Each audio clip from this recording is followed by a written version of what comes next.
Welcome to another episode of Will It Work. Today we have the Telstar Colortron. Coleco had a number of Telstar Pongs before they released the ColecoVision. And this is one of them. This one is in color. And it has 4 games. Still, controllers are still connected to a base unit. Most likely sound comes through here. Game select and probably also a serve button and a reset. This one is complete in the box and it's sealed in some plastic. I don't believe, however, that this has not been opened. Sometimes, people on eBay, they reseal things and then they're like, never been opened. And with an old box from the 70s, it's hard to tell. But why don't we go ahead and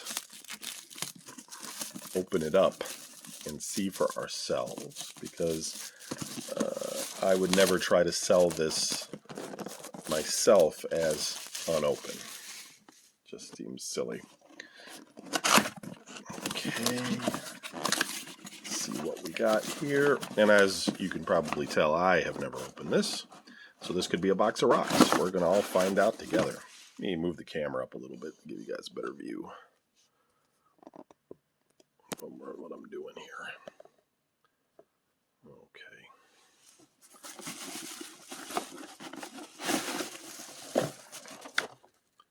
All right, we got Telstar Colortron, installation instructions and game rules. 4 video games: tennis, hockey, I don't know how to say that, Jai-Ali, I'm not sure, handball, each game in vivid color. Automatic digital display scoring from 0 to 15, 2 ball speeds, realistic audio sounds, hit, score, and rebound. Plays on any TV. Battery operated. 2 9-volt batteries not included. Wow. 2 9 volts. Boy, that's going to be a bit of a struggle for me to put that together. I'm not sure I've got 2 9 volts handy around the house. I'm not even kidding. I have an adapter that can do 1 9 volt. I can probably, hopefully this thing actually has a, I got to tell you how to play. Oh my God.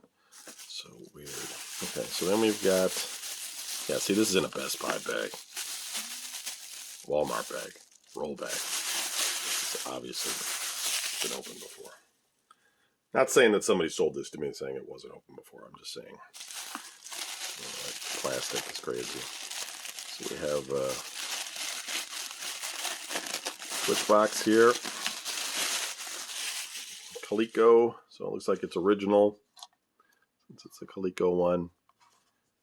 It's a bit oxidized, but as is all of these things from that time period.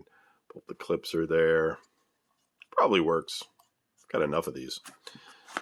Looks like we got a detachable RF cable, which is cool. A lot of these aren't detachable. A lot of them are hardwired in, or if they are detachable, they're detachable inside after you unscrew the case. So it's nice to see this one is actually completely detachable. And then we have the unit itself.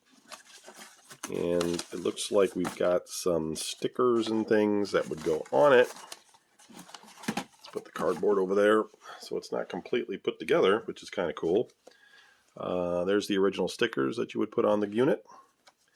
Could you imagine PlayStation or Xbox came out today and you had to put stickers on it? So here we have a nice little menu. You have the little home arcade games, Frogger, Galaxian, Pac-Man, Dig Dug, and then a series of Pongs that you could get, as well as digital games, bowling. There's people that collect all these little digital games. I don't do that.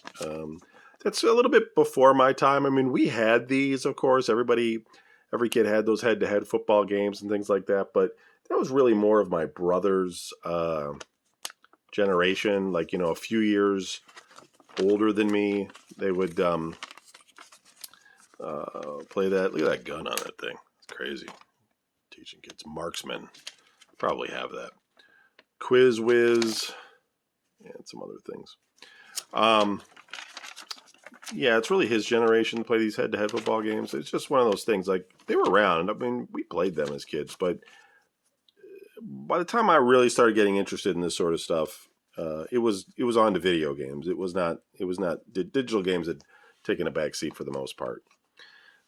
We also have a notice, radio frequency notice. Sometimes they would include that. And it looks like French instructions, troubleshooting guide. So it's troubleshooting. Okay. I'll put this over there. We won't need that. We will need the cable. Now let's see what we've got here. It looks like there is a power adapter. The port here, TV switch.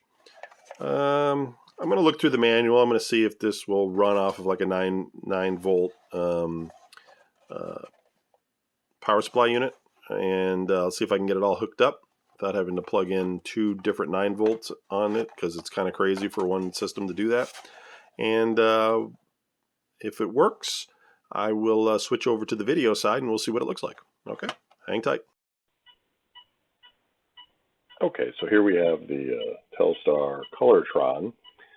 Sound is coming out of the unit itself. It's just static audio, which I've disconnected. 2 players, so this is your standard Pong game. Look, I lost it. I'm the one moving. Single player's killing me. The controls are a little bit shaky here. Probably could use some cleaning.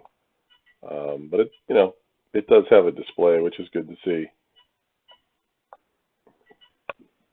It does have a selection of games. Let's see if we can. That's off.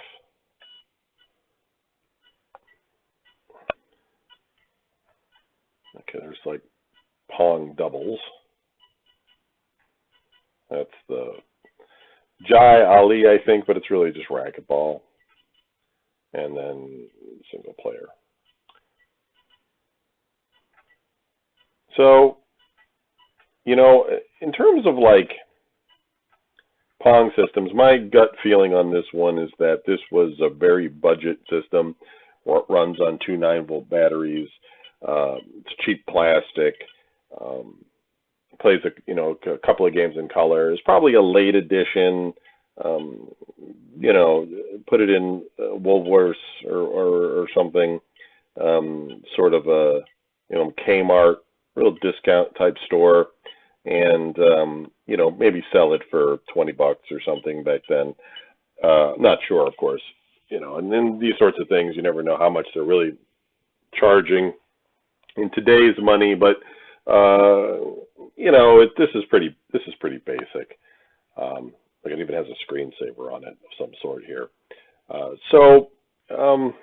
It works. It's a keeper. It's another Pong system. It's not.